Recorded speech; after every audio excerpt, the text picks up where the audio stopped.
Fala galera, tudo bom com vocês? Professor David aqui. E na unidade 5 aqui a gente vai falar um pouco sobre a divisão, né? O que é o sistema nervoso simpático e o que é o sistema nervoso parasimpático. Quando eu falo do sistema nervoso simpático e parasimpático, né? A princípio esses termos aí, eles podem dar uma confundida aí no estudante. Então, por exemplo, agora, neste exato momento que você está aí assistindo essa aula, né, não sei o que você está fazendo, talvez você esteja aí sentado em frente a uma tela me assistindo. Então, qual é o sistema nervoso que vai estar funcionando agora? É o simpático ou é o parasimpático? Então, quando eu falo de um momento de repouso que você está aí agora na sua casa, na sua, sei lá, sentado em algum canto, assistindo essa aula, o seu sistema nervoso parasimpático é ele que está funcionando. Por quê? Vamos lá. Se eu falo que o seu sistema nervoso parasimpático está funcionando agora, é porque você está em repouso, certo? O que é repouso? Repouso não é só você ficar deitado, dormindo, não. O fato de você estar agora sentado, assistindo a essa aula, você está em um momento de repouso. Por quê? Porque as suas funções vitais estão funcionando corretamente, a sua digestão está funcionando corretamente, né? Então você tem aí o seu coração, a sua frequência cardíaca está normal, certo? Então tudo isso aí é serviço, né, do sistema nervoso parasimpático. É isso que vai acontecer. Então, o sistema nervoso parasimpático, quando você, sei lá, comeu uma feijoada aqui agora e sentiu aquele sono, é porque o seu sistema nervoso parasimpático mandou um fluxo sanguíneo muito grande para o seu sistema digestório fazer a digestão daquela feijoada, né? Então, é por isso que comidas, né, que são essas comidas que a galera chama de considerada pesada, né, por isso que dá sono. Por quê? Quando você come uma feijoada, sei lá, uma comida muito forte aí, feijoada, não sei, qualquer tipo de comida aí que você considera pesada. Vamos aqui focar na feijoada. Quando você come isso, é uma comida que pesa no seu estômago, que demanda uma quantidade muito grande de serviço, que vai demandar energia do seu organismo para fazer aquilo ali, para fazer a digestão daquilo ali, certo? Então, o que vai acontecer? O fluxo sanguíneo vai, né, se encaminhar, a boa parte do fluxo sanguíneo vai encaminhar lá para o seu sistema digestório, estômago, intestinos ali. Então, você sente sono justamente por isso, porque você está fazendo a digestão. Então, agora, sei lá, você comeu aí uma maçã, por exemplo, comeu uma maçã. Essa maçã, ela precisa ser digerida, certo? Enquanto ela está sendo digerida, o seu sistema nervoso parasimpático é ele que está agindo ali. Ele vai mandar informação para o estômago, liberar suco gástrico, ele vai mandar informação para o pâncreas, ele vai mandar informação para o intestino delgado, para o intestino grosso, para eles irem funcionando. Agora, imagina só que você, sei lá, está voltando do seu serviço. Está voltando do serviço e está chegando na sua casa, né? Chegou aí na rua da sua casa. De repente passa o famoso meme, 2 homens numa moto, passa por você. Então, você está caminhando aqui normal, seguindo sua vida normal, o seu sistema nervoso parasimpático está agindo normalmente aí no seu organismo. Passou esses 2 caras numa moto por você. Você já começa o quê? Ficar ligada.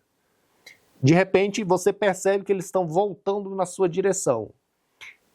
E automaticamente você sente o quê? Um frio na barriga.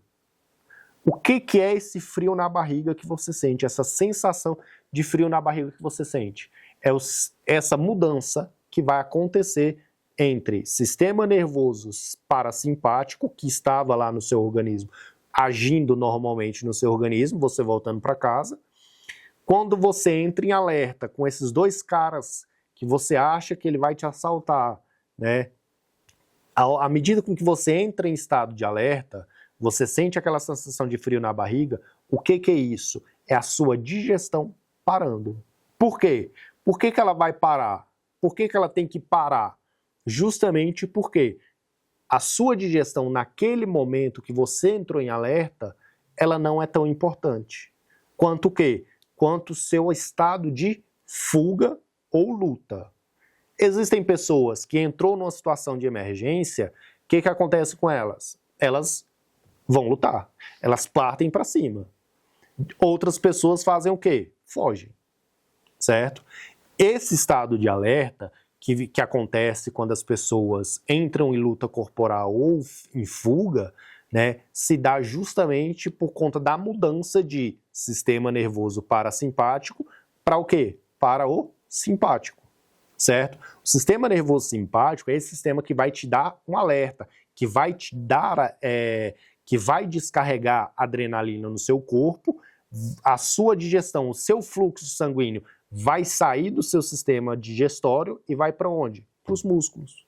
Por quê? Porque você, naquele momento de atenção, naquele momento ali de fuga ou luta, o que ele vai precisar mais? Da sua digestão estar funcionando ou dos seus músculos para você correr ou lutar. Então, o fluxo sanguíneo vai migrar para os músculos justamente por isso. Nessa mudança de sistema nervoso parasimpático para o simpático, que é esse momento de atenção, acontece essa migração do fluxo sanguíneo e você sente esse frio na barriga, essa sensação de frio na barriga. É esse sinal de alerta que o seu corpo te dá. Então é isso aí que acontece entre o sistema nervoso simpático e parasimpático. Entenderam? Sistema nervoso parasimpático é quando você está em repouso, agora, por exemplo, e o sistema nervoso simpático é quando você entra em estado de alerta. Quando você, por exemplo, você está subindo uma montanha russa, você começa a sentir aquele frio na barriga. Por quê? O seu corpo descarrega adrenalina. Quando ela, né, aquele carrinho desce de uma vez, o seu fluxo sanguíneo, o seu organismo, o seu corpo entra em estado de alerta. E é por isso que vai ter essa sensação aí, certo? Então, essa foi a nossa aula, foi a unidade 5. Espero vocês na próxima unidade e até mais. Fala pessoal, tudo bom com vocês? Na unidade 5 aqui agora a gente vai falar um pouco sobre as percepções que a gente tem. Então, como assim percepções? O seu corpo ele é inteiro nervado, ele tem nervo para tudo que é lado aí do seu corpo. Então você tem os canais sensoriais, você tem aí as sensações do seu corpo, você tem os receptores do seu corpo, certo? Então na sua pele você tem aí a recepção de contato, você tem aí receptores para entender para diferenciar se está quente, se está frio, se está mais ou menos. Tudo isso aí você tem receptores, certo? Quando a gente fala desses receptores, né, a gente vai ter aí algumas sensações que a gente tem. E a gente tem terminações nervosas basicamente em tudo. Então, por exemplo, se eu falo de receptores aí, quando a gente fala de receptores, né, a gente precisa entender que chegou um estímulo no seu corpo vai processar e vai, né, codificar essa informação de alguma forma. Então, essa transdução aí de receber o estímulo, abrir converter isso em informação e você processar é algo muito rápido. Tem que ser muito rápido, né? Porque os nossos receptores, o tempo inteiro, ele está funcionando. Então a gente tem aqui a nossa compreensão de mundo, ela vai agir justamente, né, com esses receptores. Então se eu sei que essa mesa aqui, ela é sólida e que se eu bater a cabeça aqui, eu vou machucar. Então isso é uma percepção, certo? O fato de você estar me enxergando, né, isso é um tipo de receptor que você tem. O fato de você comer algo e sentir gosto é por causa de receptores específicos, tá? Então a gente tem aí os mecanorreceptores, os termorreceptores, os fotorreceptores, os quimiorreceptores, tudo isso aí a gente tem, né, no nosso organismo. Então é ele que dá a nossa sensação de mundo, né, a nossa percepção de mundo aqui. Ah, isso aqui vai caber, isso está muito quente, isso está muito frio. Tudo isso aí é uma forma de você perceber o mundo e é o seu sistema nervoso que está agindo a partir dos seus receptores para que você consiga observar. Então, se eu falo que os nossos ouvidos, eles têm receptores, o nosso nariz tem receptores, a nossa boca, a nossa língua tem vários tipos de receptores para várias informações diferentes, certo? Então, se eu tenho o doce é de um jeito, ele vai ser um tipo de receptor, vai ser de uma região específica da língua, o nosso salgado, o azedo, o amargo, tudo isso aí são receptores que tem na nossa língua, lá nas papilas gustativas. Esses receptores recebem a informação, processam e levam para o cérebro. Então você abre esse canal justamente por conta dos receptores. Então quando eu falo de mecanorreceptores, é o quê? A nossa energia mecânica mesmo. Então o fato de eu pegar no meu braço aqui, eu estou sentindo algo tocar no meu braço. Por quê? Os meus receptores, eles estão sendo estimulados. O fato de eu apertar a minha mão, eu tenho receptores aqui e eu sei que está acontecendo uma pressão. Então, vamos lá. Se eu pego duas esferas, né? Pego duas esferas aqui, uma de 500 gramas e a outra de 100 gramas. Eu percebo essa diferença. Por quê? Por causa dos meus receptores, dos meus mecanorreceptores, certo? Então, o fato de eu colocar duas esferas aqui de diferentes tamanhos, né, eu tenho essa percepção de diferença. Da mesma forma que, se eu coloco duas esferas de 500 gramas aqui nessa região, eu sei que, né, elas serão duas esferas, obviamente, mas que chega um determinado período de tempo, né, se eu passo aí algum período de tempo com essas duas esferas com o mesmo peso aqui, daqui a pouco eu percebo que elas se alinharam, fica como se fosse a mesma coisa, certo? E isso é os mecanorreceptores. Agora, quando a gente tem os termorreceptores, é o quê? É você saber que essa sala aqui, por exemplo, ela está quente, ou ela está muito fria, ou ela está, sei lá, ela está abafada, né? Tudo isso aí a gente sabe por causa dos nossos termorreceptores. Agora, o que são os fotorreceptores? Fotorreceptores é a forma com que a gente enxerga o mundo. Por exemplo, eu posso perceber que essa mesa aqui ela tem uma coloração marrom. Por quê? Porque a luz está batendo nessa mesa e está refletindo para mim. Então, os meus fotorreceptores, eles estão agindo para quê? Para que essa informação chegue ao meu cérebro e eu perceba que essa mesa ela tem uma determinada cor. Ela reflete, a luz bate, reflete a cor marrom e os meus fotorreceptores conseguem processar essa informação. Agora, os quimiorreceptores, né, eles vão responder aí a substâncias químicas do nosso organismo. Então, o fato de você pegar, cortou a mão, né, esse corte na mão vai liberar quimiorreceptores, certo? Vai liberar substâncias químicas aí que atrairão algumas células de defesa para essa região. Então, quando eu falo de quimiorreceptores, é quando as células de defesa, por exemplo, eu posso estar citando isso aí, né, as células de defesa atraem outras células de defesa para essa região, vão proliferar outras células de defesa. Então, quando você, sei lá, você tomou uma vacina da catapora, quando era criança, quando você entra em contato com o vírus da catapora de novo, né, o seu organismo libera substâncias, né, essas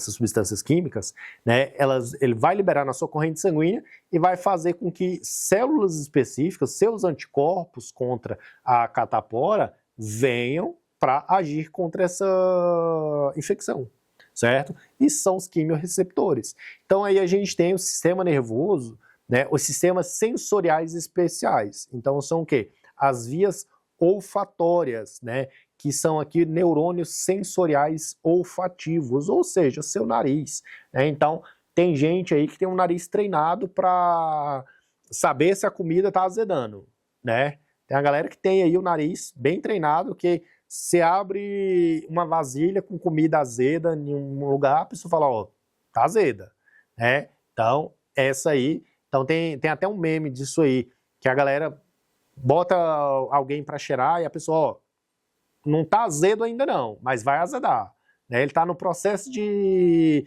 estragar. Então são o quê? São neurônios olfativos aí que estão, né, levando essa informação para o cérebro. É aquele cachorro de aeroporto, que ele é treinado para detectar aquele cheiro específico em determinadas situações. Agora, as vias gustativas, né, as vias gustatórias aí, é aquela pessoa que consegue comer e consegue identificar que tem determinado tempero, consegue determinar que tem pimenta do reino, branca, preta, que tem pimenta específica, né? Isso são esses neurônios aí que estão levando essas informações. Então é como eu falei para vocês, na nossa língua são várias regiões para identificar diversos tipos de sabores, mas, né, essas vias gustatórias aí você consegue identificar diversos temperos, diversas notas aí. A galera que é sommelier de vinho consegue identificar a uva pelo gosto. Tudo isso aí é uma forma do seu sistema nervoso estar trabalhando. Agora, a audição, por exemplo, a audição você vai, né, aquela pessoa do ouvido treinado também, que tem aí uma audição muito boa, só que hoje o estilo de vida da população hoje é o quê? É usar fone de ouvido, certo? Então, o fato do seu tímpano, que é uma membrana que vai ficar se mexendo, à medida com que o som, as ondas sonoras chegam nele, ele se movimenta a partir disso, certo? À medida que a onda sonora chega, ele vai, né, trabalhar de acordo com que cada onda sonora chega. Então, você só está me escutando agora, por quê? Porque a minha voz, eu estou emitindo um som, esse som que está chegando até você movimenta o seu tímpano e você consegue codificar, você consegue transformar esse som em informação, certo? Então é uma forma, né? Então você vai medir o som por decibéis. Então quanto mais alto, né, mais forte o seu tímpano vai trabalhar, ele vai se mexer. Então o que acontece? Quando você tem fone de ouvido, você passa o dia inteiro com fone de ouvido muito alto aqui, o seu tímpano está o dia inteiro trabalhando. Então vai chegar um ponto que você vai perdendo a sua capacidade auditiva. Por quê? Porque o seu tímpano ele vai se desgastando mesmo. Então isso acontece muito com pessoas que trabalham em casa noturna, que tem aquele som muito alto o tempo inteiro, DJ, a galera que tem aí, que usa fone de ouvido por muito tempo. Então o fone de ouvido ele acaba sendo prejudicial aí também para a audição. E a visão aqui, do mesmo jeito que a gente estava falando, né? A visão você só consegue me ver, você só consegue ter essa percepção de mim porque a luz bate aqui em mim e ela é refletida em você. Então os seus fotorreceptores aqui, a sua visão, né? Ela consegue ser processada ali e ser revertida nessa informação, certo? Espero vocês na próxima aula, na unidade 6, e até mais.